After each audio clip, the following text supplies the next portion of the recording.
Hey guys, Rob here. In today's video, I'm going to walk you through exactly how you deal with the sales objection, I need to think about it. And this is such a common pitfall for people who are selling a service. Maybe it's coaching, maybe it's consulting, or maybe it's like a service for businesses. And if you've been in this situation, you'll know you've spoken on the phone to people or either had face-to-face meetings with people, and you'll have heard from, a person at some point, I need to think about it. And it's so common, but so many people seem to fall for the trap and actually not know how to respond here. So I'm going to break down why people ask this question, how to deal with it, and the psychology behind it in this video as well, because they're all important to understand. So if a person turns around to you and you've presented them your business offer and they say to you something like, I need to think about this, or, I want to go away, get additional information and have a think about it, right? The worst thing you can say to a person in this situation is, okay, see you later. Here's some additional information, because that person will never come back to you. So what we need to do is we need to handle the underlying objection on this call. And the underlying objection usually comes under two categories. One is they don't see enough of the value in your service, or two is they genuinely can't afford it, in which case we need to help them with this objection for either side. So how do we do this? How do we determine which objection they are actually experiencing in their own head and they're too afraid to tell us? Well, we just ask them directly and we probe. In sales, you have to learn to ask the hard questions and to cut through all of the BS, basically, to help the person on the other end of the phone. So we could say something like, I completely get that you need to think about it. What is it specifically that you actually need to think about? What's going on in your mind at the moment? Okay. And when you ask something like this, the person will usually say, if it's maybe they genuinely can't afford it, they'll say something like, well, it's a lot of money. I haven't got this money right now. It's going to take a little while to come up with this, or, I just don't think I can afford this. So what we need to do now is we need to determine how we can help this person afford this service. And it's as simple as that. It's providing a solution to that person's problem. If you think they're genuine and they genuinely can't afford it, you could say something like, how about we divide, the price into two? You pay once this month and you pay once the next month. Would that work for you? And if they're still like, I don't really know if I can still afford this, then you maybe look at dividing even further. But you want to also check with them whether they're not just playing along with the price game as well.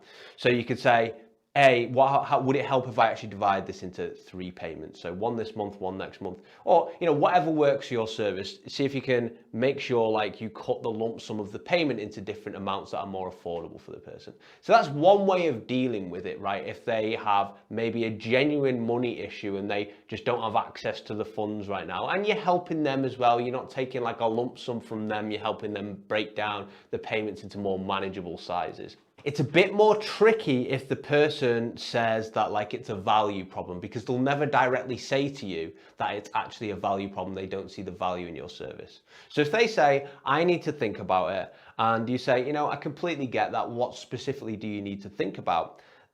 If it's value, it might come in the form of, well, I don't know if I can justify spending that much. Well, I'm not really sure what I'm gonna get from your service. These are all key phrases people will say to you when they are not really sold on the value. So if they do say something like this, the good news is that we can work our way back from here. The bad news is we haven't really done our job as a salesperson or, as a business owner up to this point right now. We haven't sold them on the value.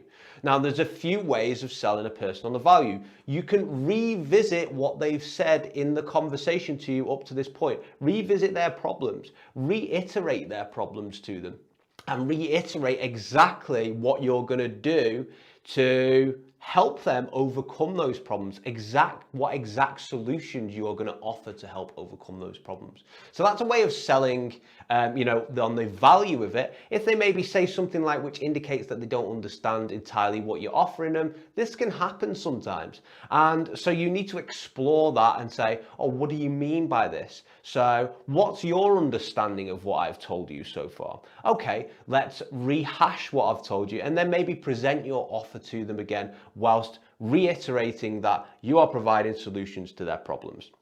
So that's the two ways to determine whether it's the value or the money when you're actually speaking to a prospect. Now, occasionally you'll come across like the third type of person who won't really give you very much of an answer. They'll say something along the lines of, oh, I just really need to think about it. I just need to take some time over this.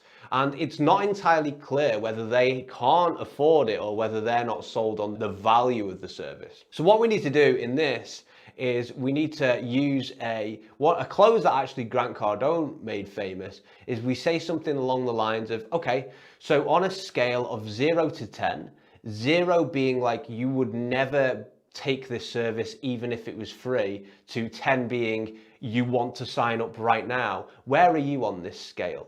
And you can test the person's buy-in temperature by asking this very simple question. And if they're like a 9 on the scale, we know they're pretty sold, and we need to ask them, what would it take you to get you to a 10 to get that yes from you right today? If they're a 5 on the scale, we can say, okay, so about halfway there, what do you need to see from me to get you to a 10? What are you missing right now? And we're literally looking for the gap which is separating them from actually going forward with this deal. And once we ask that question, we can literally see exactly where they are, and then we can fully explore their objections. And once their objections are handled, they've got a much more higher likelihood of becoming a client for you. So hope this was helpful for you guys. Let me know in the comments if you've got anything related to this, or you want to ask any questions, and please subscribe to the channel as well. Take care. See you in the next one.